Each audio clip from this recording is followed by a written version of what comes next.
as he was explaining things to you about with God, let's say this piece of paper is a picture of a relationship with God that's untorn, it's not separated.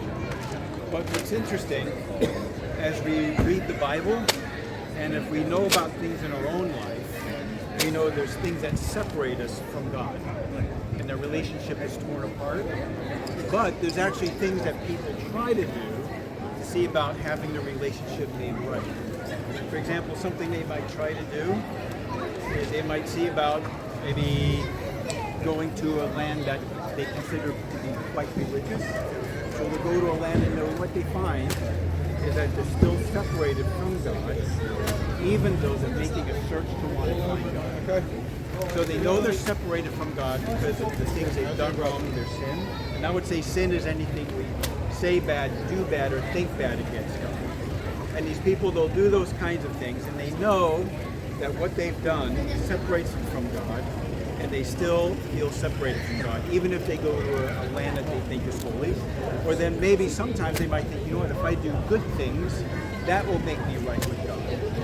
So we'll try doing good things, like maybe it could be going to church, or it could be going to another religious place, but they still see that they're separated from God. And they'll think, okay, maybe if I try doing good things, if I do good things, that will make me feel better with God. That will bring me back to God. And they think, you know what? As they do things that they feel are good, they might feel good in their heart, but they still realize their relationship is torn and they're separated from God. And so we can take the things we've talked about. We can also say that people will try praying. Praying is a good thing, but you know what? You can pray and pray and pray, and even when you pray, you might feel good for a little bit, but you even find then, with things like that, we're still separated from God, and that relationship is torn apart.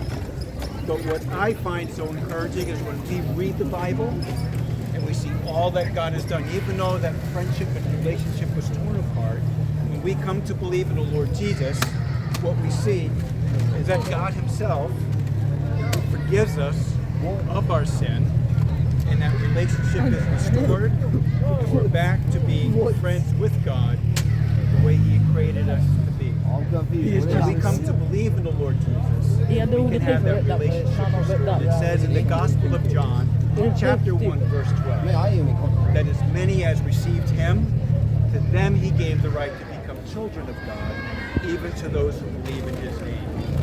I became a Christian when I was 18, when I came to believe in the Lord Jesus, and my relationship with God was restored. And I would say it would be the same for any of you today. If you come to believe in the Lord Jesus, the things you've done wrong, your sin can be forgiven, and you can know God and have a relationship with him. Do you have any questions? Are you Jesus?